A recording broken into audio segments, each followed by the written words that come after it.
This is Maritime Radio. I'm Bethany, and you are listening to the monthly Millwall Fans News and Views show, broadcasting live on Maritime Radio on 96.5 FM and on the Maritime website. Good evening, I'm Eamonn Barclay. The season has ended for our Lions, but what a great season it was, with, well, outstanding team performances and regular sellouts at the Den. The downside was, once again, we failed to achieve in our foray in going forward into the Championship, or as it was in the day, second tier semi-finals. So what does that mean? Well, we'll go again in season 26-27, and there's positivity around that happening.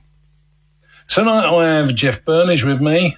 He will take a look at the end games, and we will also uncover some background on Jeff and his Millwall history. Our season come to an end after we, fell out of the Championship playoffs, and that's how I felt about it. It's been something that we've done many times over, actually, and I've got Jeff Burnige, former Millwall chairman, former Millwall board member, and also a panellist on the Millwall News and Views show here at Maritime Radio. Jeff, how did you feel about how we dipped out and never made that jump to the Premiership? I think going into the lottery of the playoff system, it's never ideal, particularly if you've come so close to getting promotion automatically. I think we should say to start with that congratulations to Hull. Their revival from a year ago, quite amazing. They stayed up on goal difference, didn't they? Yeah. In the previous season. They went through the playoffs without conceding a goal. Congratulations to them. But my season started to unwind nearly a month ago now, after the Oxford game, when it was clear that we hadn't made second place because for me the playoffs was not something that I was very happy to be in.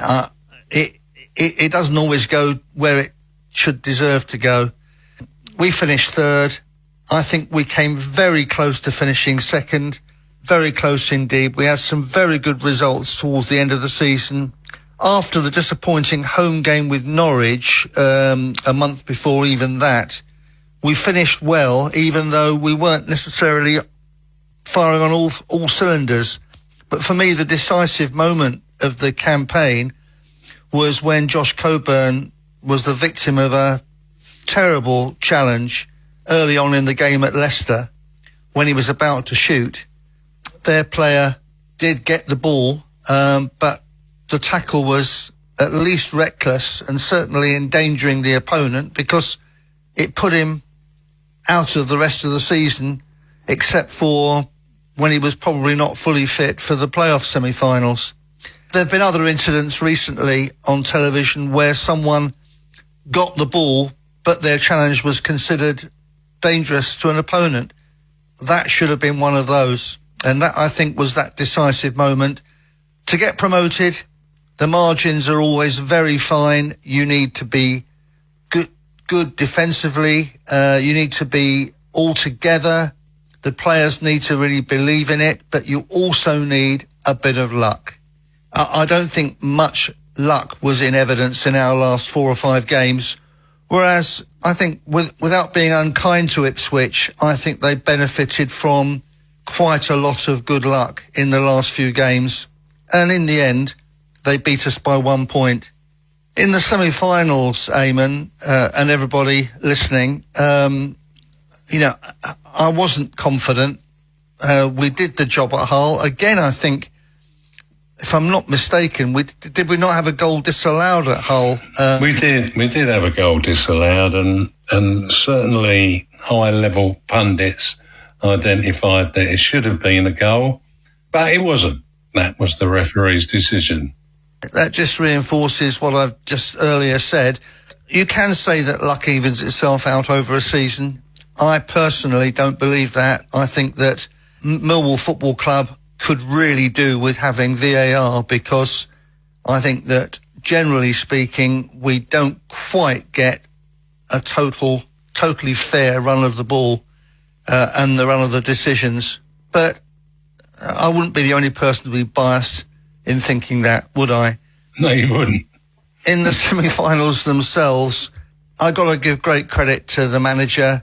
Many times this season, he's shown a great tactical grasp of what is possible in a game, within a game, and he's made some brilliant substitutions, and his luck ran out in the whole game. He made an incredibly positive substitution, had the misfortune of seeing it unravel in seconds. Yes. He did that for the best of reasons. He sensed we needed to go and win that game, and he tried hard to do that, and it just didn't work out that way. How much worse it would have been for us to have lost by the odd goal at Wembley. I would have hated that. Previous occasions, it took us a while. Once they brought the playoff system in, which was 40 years ago, unbelievable. It makes you feel old, doesn't it? Well, It took us a while to get past the semi-final, didn't it? it did. We eventually got to Wembley. I think it's a long time ago now, but I think we lost our first playoff final at Wembley and then won the following year. Is that We right? did. That's the That's one. That's the one correct. where Paul Robinson scored our winning goal. My mind goes back to that one. The nearest we got, that was to get from League One to the Championship, but Yes. we haven't been this close to the Premier League since we lost to Birmingham. That's right. Again, I think we were unfortunate in those two games, in the Birmingham semi-finals. That felt terrible. It took me a while to get over that one. It really did. And it's going to take me a while to get over this one. I'm already looking forward to July, to the pre-season games. I think we're going to be well placed for another challenge, because even if one player or even maybe two depart for sizable transfer fees, and that's not a given, I think Steve Gallen's record of producing replacements in his short time as Director of Football tells me that he'll have done some work already, and that if we do lose, for example, Femi Aziz, he'll already know who he would like to get in as replacement. And the good thing about pre-season is that's when you see your new players coming in, and that's going to be very interesting. I'm looking forward to it so much. Yeah, like you, I feel the same. But the hoodoo still hangs over us about getting back to the Premiership, all the way back to that time when Teddy Sheringham stayed on for a season and we got into the playoffs, and my goodness, didn't we get battered by Brighton? Anybody of a certain age will remember that one. That was a sad day, leaving us far too much to do. Yeah. I think I'm right in saying we scored first. Yeah. We lost 4-1. We never had much of a chance in the semi-final second leg. But the one in 2002, we did so well at Birmingham. Yeah. Again, a bit of luck didn't go our way that day. There was a horrendous tackle that should have been red-carded. My memory's a bit vague now, but someone was very lucky to stay on the field for Birmingham. We drew the game, didn't we, with a Millwall player scoring that not many people would come up with. I think I'm right in saying Dion Dublin scored. Yes, it was pre-Dion Dublin becoming a house renovator and TV personality of multi-disciplined areas. Yes, it was Dion Dublin. I can see that now, him scoring. When we won League One title to get promoted, it was a year that there was an international, it was either a World Cup or a UEFA or a European Nations tournament that summer, and crazily I got invited to the it was kind of an award ceremony where I was pictured with Dion Dublin with the trophy that we won by winning that championship. Yeah.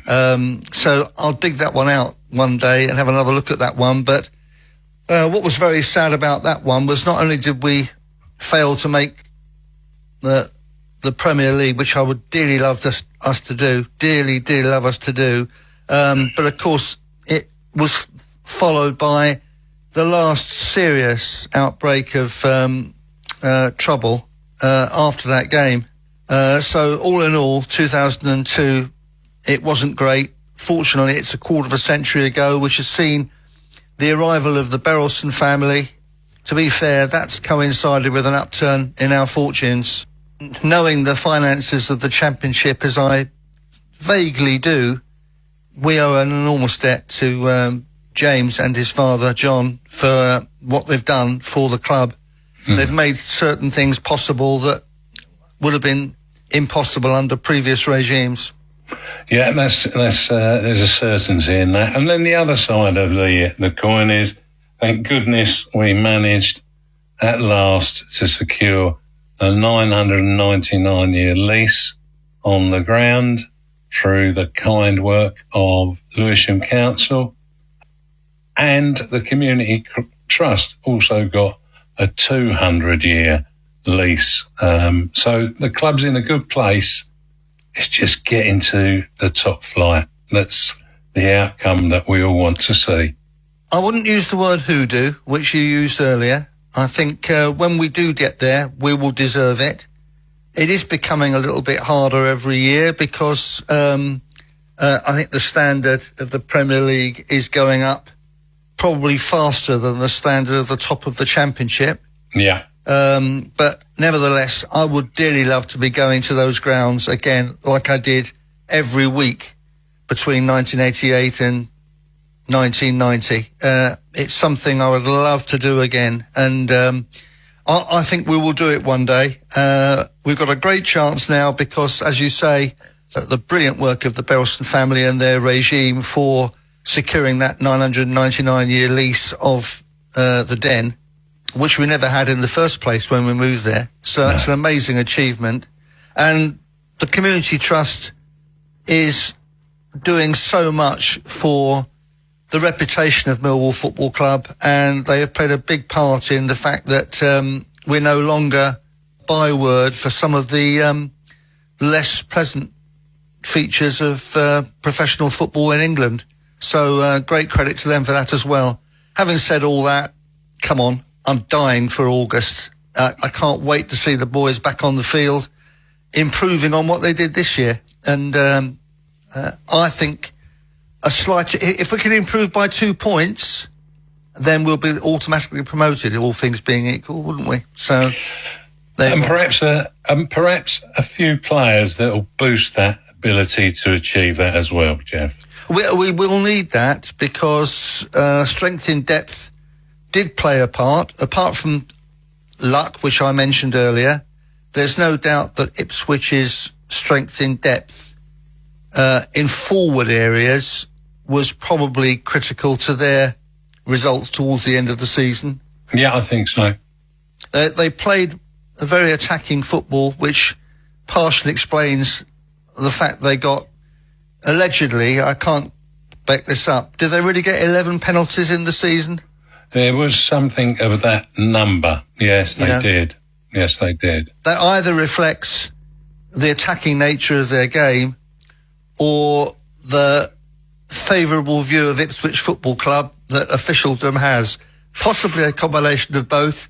But my point is that they did have strength in depth in forward positions, and that did help them. And once Josh Coburn was injured in that Leicester game, we weren't quite as potent. No. Again, I don't know how fit he was for the semi-finals, but we weren't as potent without him.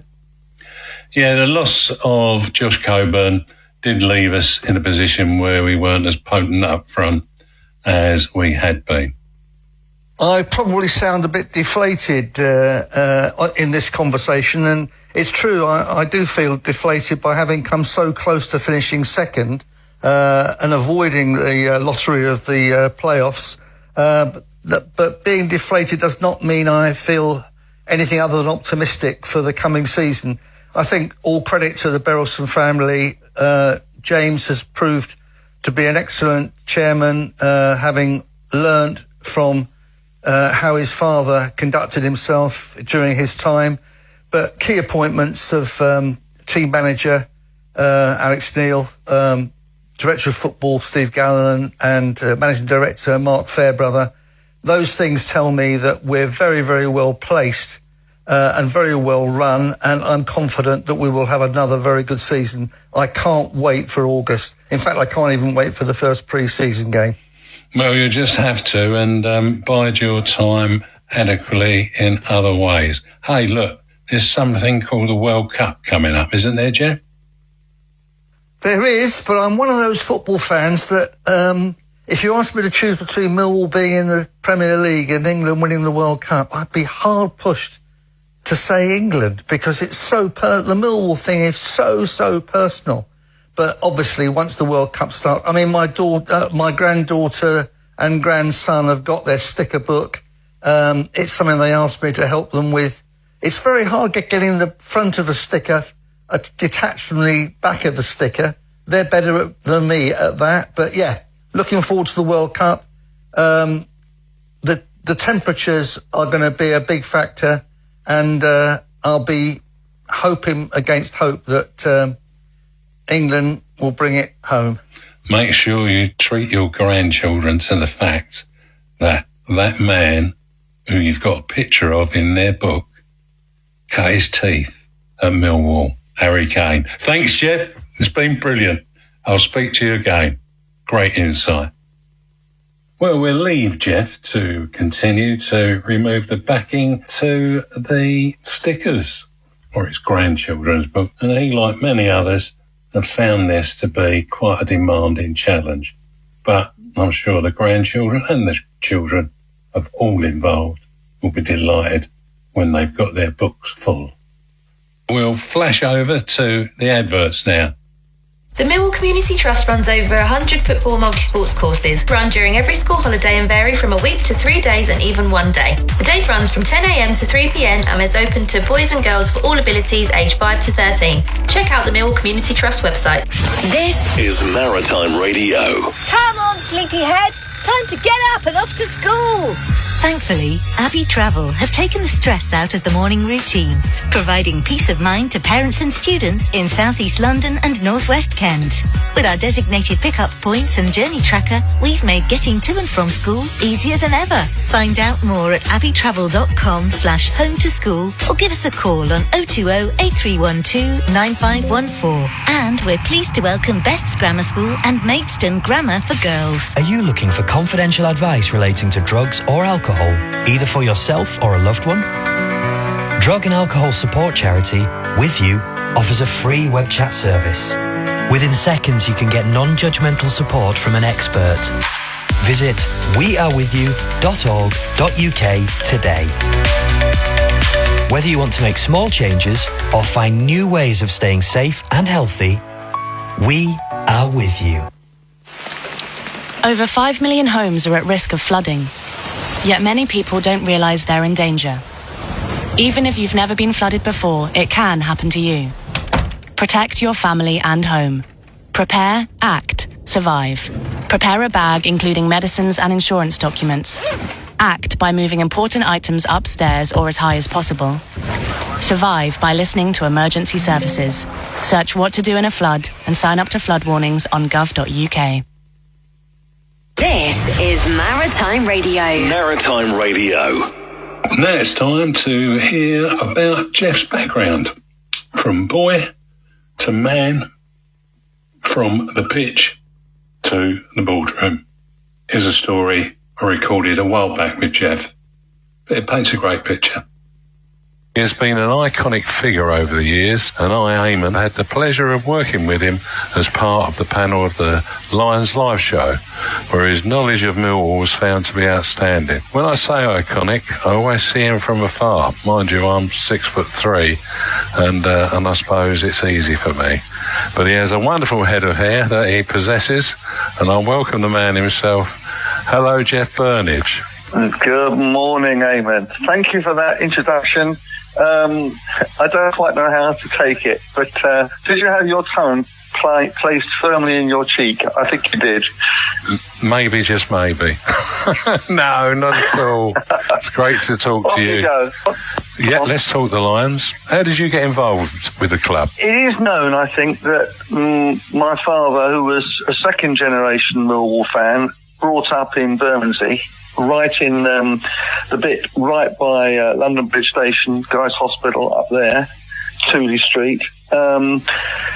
He'd been a fan from boyhood, and he was second-generation Millwall fan, and obviously one of the things that happens is that like father, like son. So that's how I came to support the Lions. Once the family had almost all moved out of the area, as what happened after the Second World War, the only real connection he had with the area after a long while was that we still went to Millwall, and so it became a very, very important part of his life, and after that of mine. How did I get involved with the club on a more formal basis? Eamonn, strangely, it was me that got my father onto the board of directors indirectly. One of the things we did together was to go to the boxing clubs in the West End, whether they be held at the Hilton or the Grosvenor House or the Cafe Royal. Yeah. So the boxing dinners, tuxedo, meal, some boxing, and there were always celebrities there, and they always invited people, and on one occasion, there were some Millwall players there with a great guy called Harry Grove, who worked for the club for many years. And I went over and introduced myself as probably, what was I, about 17, as you probably would. Maybe I was a bit older. And he said, I'll come over and meet your dad. And he came over. One thing led to another. He was invited to come to the club to go to the director's box, and sooner or later he was asked to become a member of the board and then eventually chairman. He passed away in 1983, and 3 years later I had the opportunity with Reg Burr to buy the club, and that's what I did, and that's how I came to be a director and later briefly chairman. Well, that was a very precise, or concise, should I say, explanation of things. Your father was extremely famous for his passionate views of Millwall fans, I know, and yours continued through the years. I think you held the position of chairman for probably one of the shortest periods of time. Can you just give us a little bit about that? Yeah, I mean, I'd been on the board for 20 years nearly, and so I was experienced. I'd served, I'd watched my dad's chairmanship carefully. I'd watched his successor's chairmanship carefully from within. I proposed to Alan Thorne, our predecessor, how we could move on from his investment in Millwall, which is what Reg and I did with a guy called Brian Mitchell. And at the end of the day, we had some ups and downs. At one point, we went into administration. That's well remembered and well documented. Yeah.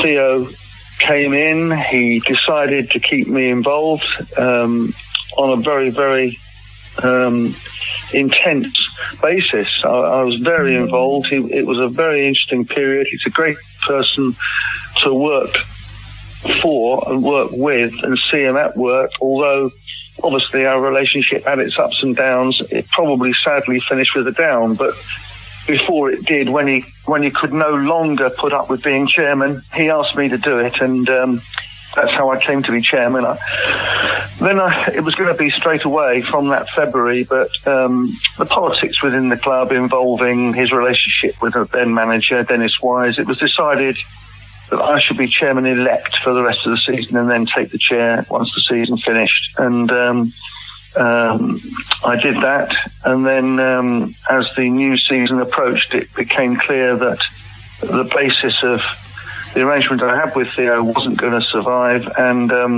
with very, very heavy heart, in my own interests, but also in the interests of the future of the club, I decided that I would have to step down from being chairman. I stayed on the board for a good while. That's another story, but that's why my period of chairmanship was quite brief. I suppose that period of time I'm going to ask you to reflect on when Theo was there. Interestingly, we had on the last No Lose special, Richard Sadlier, who spoke about the similarities between the 2000-2001 team that were promoted as champions from the third tier and the 2001-02 team who lost in the playoff semis, and how that compared to the last 2 years under Neil Harris. Well, you'll remember that period quite clearly, I would imagine, and be able to compare and contrast what's been going on between then and now. Obviously, the mind, the memory can play tricks. Obviously, I recall the last 2 years much clearer than I recall those ones of between 50 and 20 years ago. Sounds incredible when you say it, doesn't it? That was a very good team, that one that Richard was involved in. My memories of it are very clear. Theo had come in 1997. Initially, he did things in the way that he thought it should be done, but after a short while, we changed tack to trying to produce a team from within, from our own youth development programme, which, as it happened, was in a very strong state at the time. One of the important people in that was Bob Pearson, who was our chief scout and also in charge of the youth development program. In those days, there wasn't the money to throw around and have lots of employees. We all did lots of things, and so Bob embraced both of those roles. We just he had constructed, for about the second or third time in his career, an outstanding cadre of young players that we produced ourselves, and it was that team that played at Wembley for the first time in peacetime as a Millwall team. Yeah. What was that? Was that 1999, I believe? And that team went on to very nearly get us into the top division. And if it had done, it would have been able to hold its own.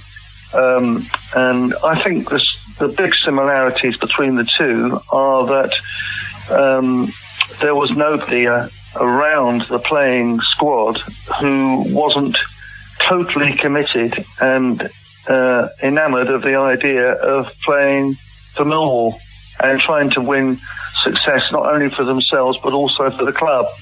And that came from creating a particular atmosphere.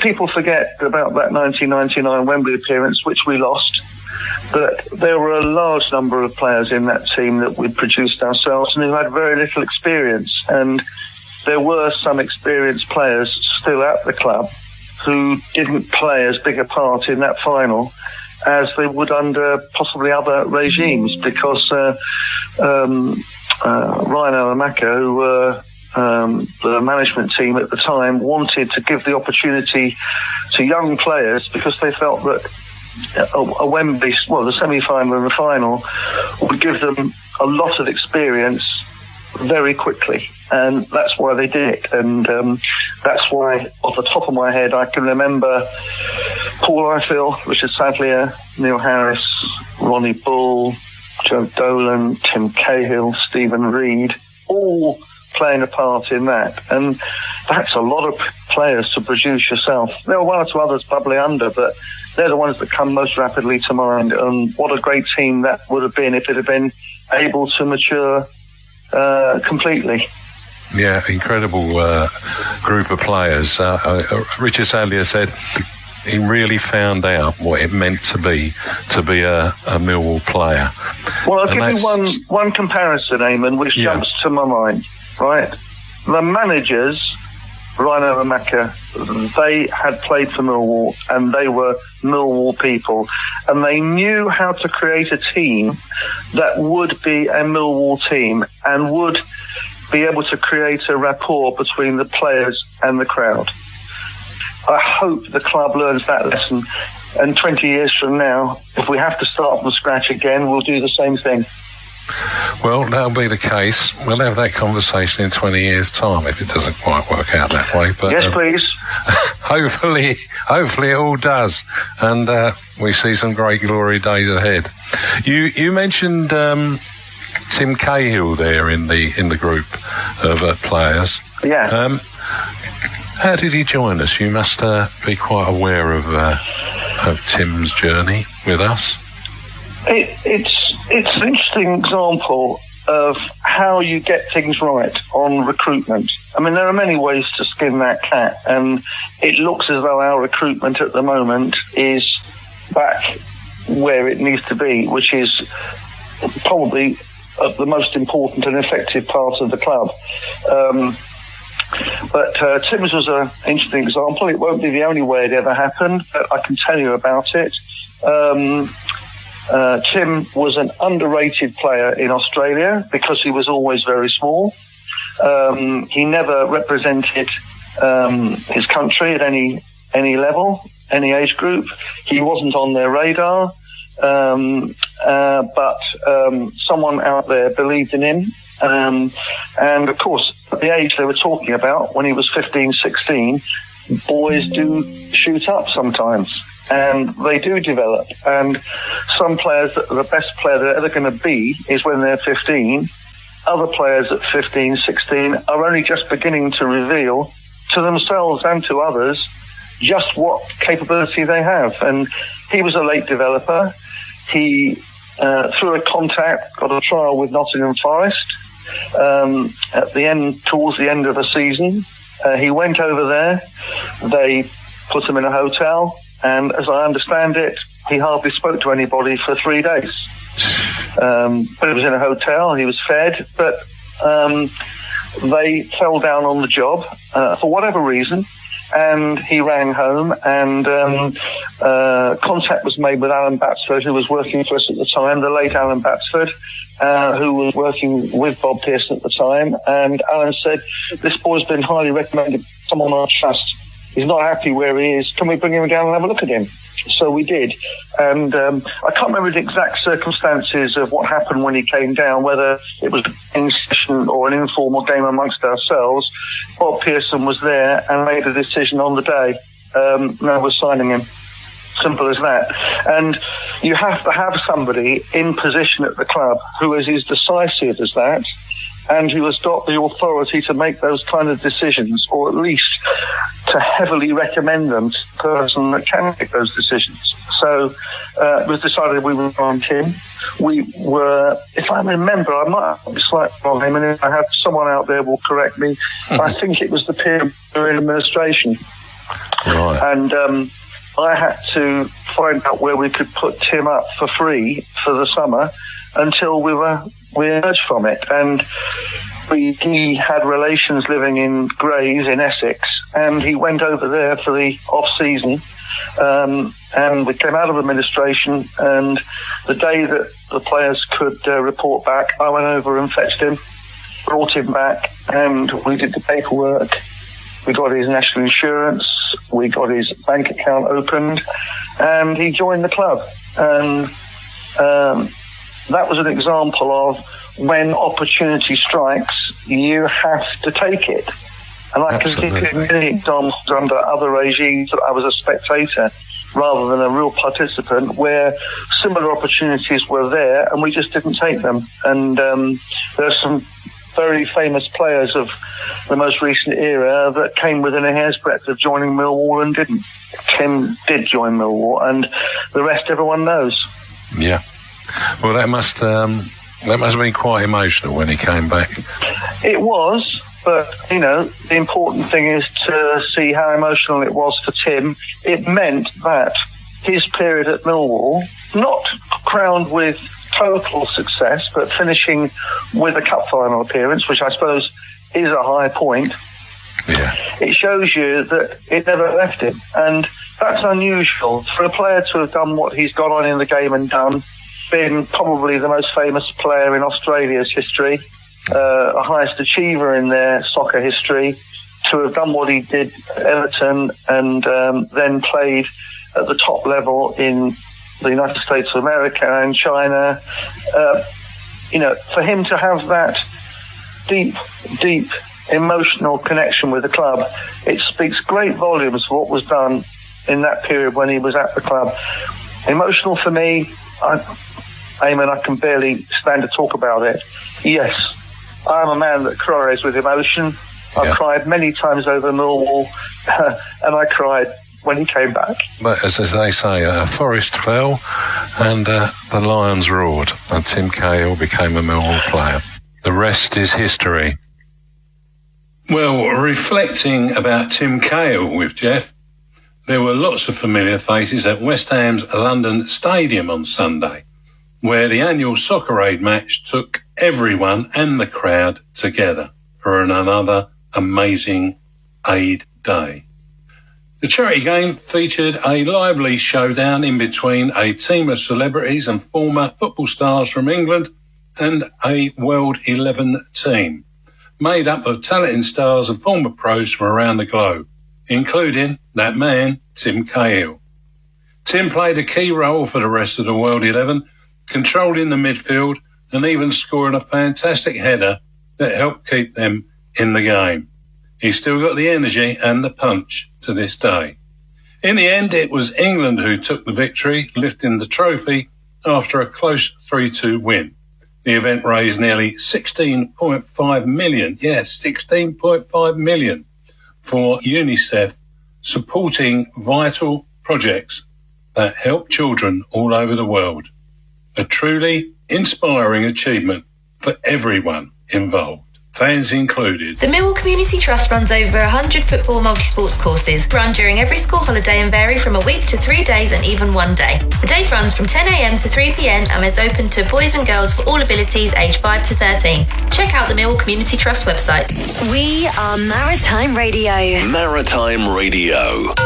You could travel the world in search of the finest flavours, or you could look closer to home.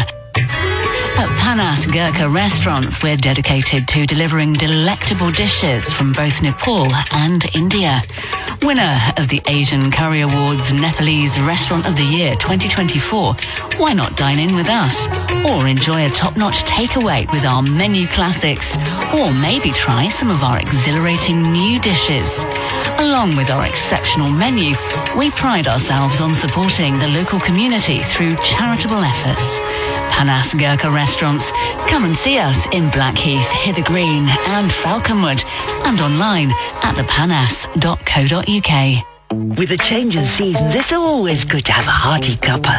Whether at home, work or out and about, a cup of Drury's finest tea or coffee will bring you that warm, comforting feeling. Drury's a family-run business that's been expertly blending specialist tea and coffee since 1936. Local residents that use Drury Tea and Coffee's click and collect service from their Royal Arsenal premises automatically qualify for a discount. What's not to love about a heartwarming brew from Drury Tea and Coffee? Find out more at shopdrury.com. Maritime Radio, Community Line. Hi, I'm Jane. I'm from Jane's Craft Corner. We're about engaging and creating different things. On a Thursday morning, we're at Shrewsbury House from 10 till 12. Come and join us. We make cards, we use dies, embossing folders, ink pads, stamping. We do quite a variety and each week is different. What you make, you take. So if you'd like to contact us, it's an email. It's janescraftcorner@gmail.com. So please come and join us and have fun.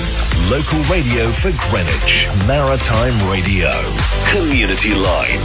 We are Maritime Radio. Maritime Radio. Our Millwall Community Trust Line Centre has a 4G football pitch where 9 versus 9 can play, a sports hall, classrooms and a cafe. To access these state-of-the-art facilities in a safe and positive environment, get in touch on 0207 740 0503. Let's continue the Jeff Burnige story. Jeff, one of the big projects that you got involved with was the arrival of Trevor Lee and Phil Walker. Can you tell us about that, please? That predates by a long way the arrival of Tim, obviously. Excuse me. I've always believed that one of the things that was holding Millwall back from being the top club in the country, which remains my ambition, laugh if you like, was that the club was originally founded in an enclave of London on the Isle of Dogs, where it was difficult to increase the number of spectators, the number of natural supporters. And then we were in that corner of southeast London, economically fairly deprived, dependent on the Surrey docks, largely. And I've always believed that we needed to be very conscious of building our supporter base. Not always a popular thing to do with your existing supporters, because they don't want it to change and they want it to be theirs. But I wanted to expand the supporter base, and the two obvious areas that I always wanted to expand, and I didn't really have a success in my time on the board to the degree I would like to have done. I wanted to expand the club's appeal to females, which was half the population. And back in those days, it didn't have much appeal to females. And I wanted to make sure that we began to reflect the population around the club's area, which was becoming more diverse ethnically. And I wanted to see Millwall in the vanguard of both broadening football's appeal to females and to people from ethnic minorities, whether they be South American, Afro-Caribbean, whatever it might have been. Yeah. And the arrival of Trevor and Phil was a big, big moment in my time at Millwall. It was during my dad's chairmanship, and we had a black player in the team before, a guy called Frank Peterson. Oh, Frank. Who's a good example of how there are many ways to fail. The reason that, there are many, many brilliant young players, but only a percentage can ever succeed. There's many ways to fail. And sadly, Frank failed. He's a very talented boy and a centre forward. Should have gone on and been a great player. But a few years after that, Gordon Jago had a similar opinion to me on this matter, and the club got relegated, and the team was not strong, and so there was room in the team for some new blood. And Gordon had recommended to him I think it was by a guy called Billy Miller, who was the manager of Leatherhead at the time when Chris Kelly joined us. Do you remember that one? Yeah, I remember Chris Kelly. The Leatherhead Lip. Yeah. Right. So Phil and Trevor, who are both still playing Sunday football in South London, but also had begun playing for Epsom and Newell, which was then a half-decent amateur club. Yeah. It's fallen a bit since then. And they came in, and not only did they pass their trial, but Gordon felt that he could put them straight in the team. And that was mind-blowing at the time, because there were not many players, there were not many black players in football in 1975, but it was clearly bubbling under, because a lot of the young lads were playing, and it was only a matter of time. And I wanted Millwall to be in the vanguard of it. Also, our name had been blackened in many ways, and I just thought it would be brilliant if Millwall were able, like we love to do, to be contrary. What people expect of Millwall, we love to do the opposite. Yeah. And this was before the Cyril Regis, Brendan Batson, Laurie Cunningham period at West Brom, which everyone looks back on now. Yeah. Millwall signed these two young lads. They got no experience. We put them straight in the team, and it was to their great credit that they settled quickly, and if there were any minds that were closed against players like them being in the team, they opened them. And I think they are two towering figures in Millwall's history. That's what I think, and I'm very proud that I was around to see them come into the team. They were famous and still are. Make no mistake, Eamonn, Phil was one of the best players that played for Millwall in my time. He was a really gifted central midfield player. He could do it all. Yeah. He could do it all. And he did show on occasions how good he was. But memory fades, and I wish there were videos of those days. But there was one game away at Aston Villa where, if ever the phrase, much used phrase, he ran the game. Phil ran the game at Aston Villa.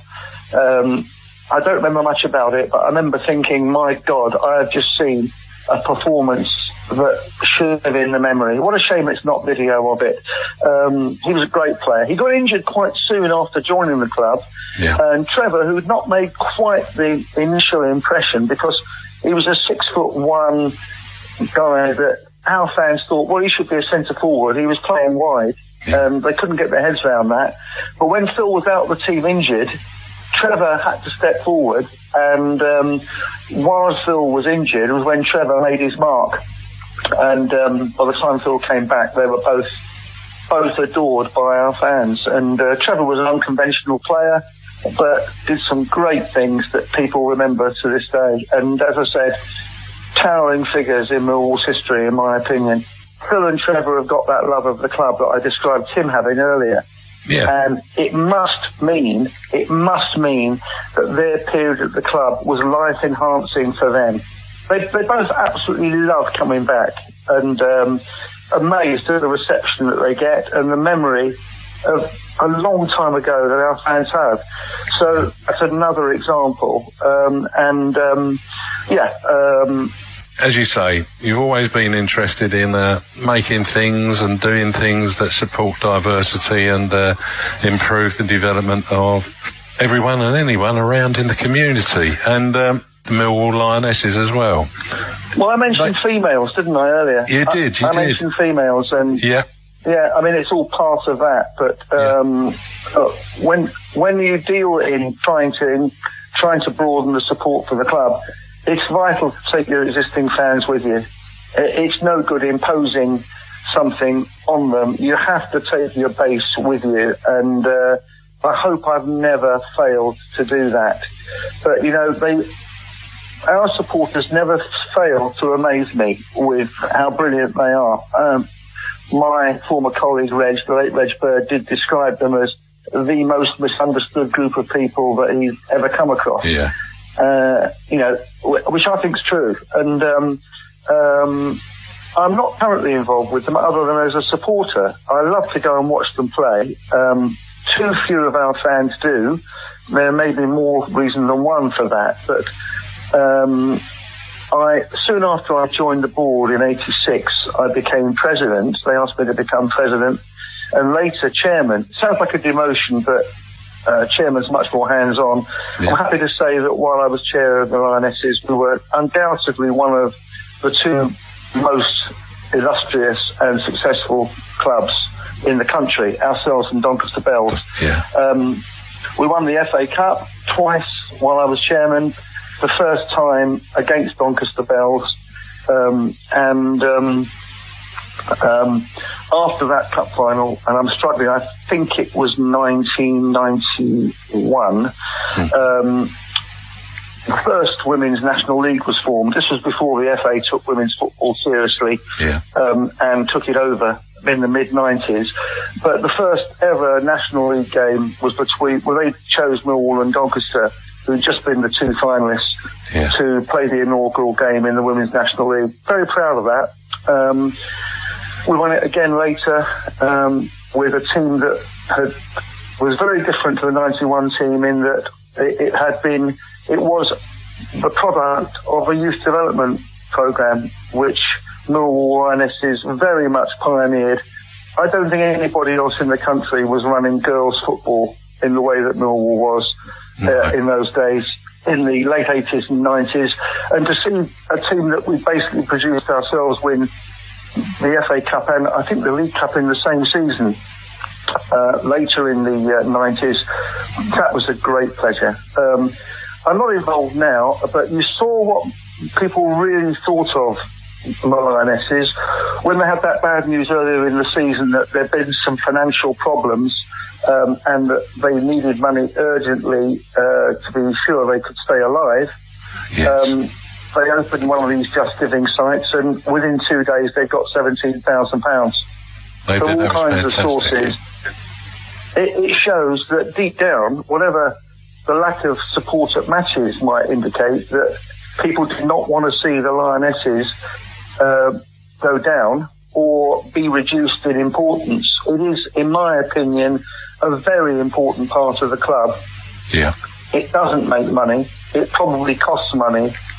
But I just think it's crucial that Millwall remains associated with as high a level as possible of women's football. And at this moment, we've just finished the season as we speak, and we came third in the Women's Super League 2, which means we were ranked 13 in the country, which is higher than any Millwall men's team's ever been, except for that 1988-9 season when we finished 10th in the top flight. So the Lionesses have been brilliant for Millwall. They really have. And there's a great history. I could tell a million stories about the Lionesses. I think the Lionesses are important for English women's football. I mean, we've got England underage captains by the score. That's an exaggeration. We produced some brilliant players, and the Chelsea team of recent times, they've got key players in their team that were Millwall juniors. Yeah. That came through our development system. I'm talking about the great Katie Chapman, Claire Rafferty, and Julie Flaherty, all of which were key players in Chelsea's double-winning team, all of which were produced by a Millwall youth development programme that barely existed elsewhere at the time. I'm very proud of that. Well, it has been great talking to you, Jeff. Your involvement with the club has been phenomenal. Keep doing what you do. You do it well. I know that's not always as easy as it was in the past. That's a huge compliment, Eamonn. Thank you very much for saying that. I like it to be true. I can't wait now for the fixtures to come out. And we'll see what happens next year. Thanks, Jeff. Take care. Go and enjoy yourself for the summer and get a bit of that sunshine. All right. And you, Eamonn, and all Millwall fans that ever hear any of this, I love you all. Lastly, let's hear from Alex Neil, courtesy of Millwall FC Media Team, as he reflected on what had happened on the second leg of our semi-final and looked towards the future. You've managed to lead a charge that hasn't been achieved here for 24 years. You've complimented your squad throughout this season. They've given their all for you. How proud are you of what you've been able to achieve, albeit just falling quite short at the end? No, listen, the squad, the staff, the fans, everybody that's been on the journey of the season have been incredible in terms of the support that we've been given, the sort of fight and the sort of how much everybody's put into things. Yeah, I'm just disappointed and sad that we couldn't take it one further and give everybody what they wanted. So for that, obviously, I apologise, and yeah, we'll try and do it better next year. The fans appreciate every effort, though. They can see blood, sweat and tears were left on that pitch throughout the season. How much does it mean to you to see their support right to the very end there? Yeah, listen, it feels sore just now, doesn't it? You know, you feel as if naturally you've let people down, so that's more of a right emotion. I mean, I'm not going to shy away from that. So I think, yeah, maybe on a bit of reflection, I'll feel a little bit different, but certainly at the moment, yeah, like you say, it's just... Yeah, when you've got so many people's sort of futures and so many people's careers and that in your hands, and you're trying to nurture and develop and help and all that sort of stuff, it's not a nice feeling when you fall short. You know, it really isn't. So, yeah, but listen, we'll come back. I've got no doubts about that.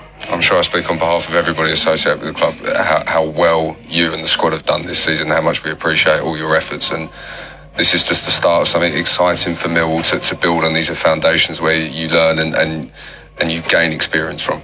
Yeah, listen, obviously we don't know what's going to happen with the squad across the summer and different things. I'm sure there'll be a lot of interest in the players and different bits like that, and this is not the time to talk about that. But yeah, we're certainly going to have to regroup as a team and take obviously what's happened today on the chin, and then just let's see where we land come the start of next season, and let's get after it again. We will return on Saturday the 4th of July with our monthly Millwall News and Views show, when we will reflect on some other aspect of our heritage. Thanks especially to our guest, Jeff Burnige, and ultimately to our producer, Duncan Martin. Thank you for listening. Bye for now. Yes, sir. Let them come, let them come, let them come. Let them all come down to the den. Let them come, let them come, let them come. We'll only have to beat them again. It's the best team in London, no, the best team of all. Everybody knows us, we're called Millwall. Let them come, let them come, let them all come down to the den. It's Saturday in Cold Blow Lane. We've all come down to cheer. We've had our jelly deals and our glass of beer. Come rain or shine, our families will bring. And as the Lions run on the pitch, everyone will sing. Let them come, let them come, let them come, let them all come down to the den. Let them come, let them come, let them come. We'll only have to beat them again. It's the best team in London, no, the best team of all. Everybody knows us, we're called Millwall. Let them come, let them come, let them all come down to the den. It's Saturday in Cold Blow Lane. We've all come down to cheer. We've had our jelly deals and our glass of beer. Come rain or shine, our families will bring. And as the Lions run on the pitch, everyone will sing. Let them come, let them come, let them come, let them come, let them come. Let them all come down to the den. Let them come, let them come, let them come. We'll only have to beat them again. It's the best team in London, no, the best team of all. Everybody knows us, we're called Millwall. Let them come, let them come, let them all come down to the den, to the den, to the den. Let them all come down to the den, to the den.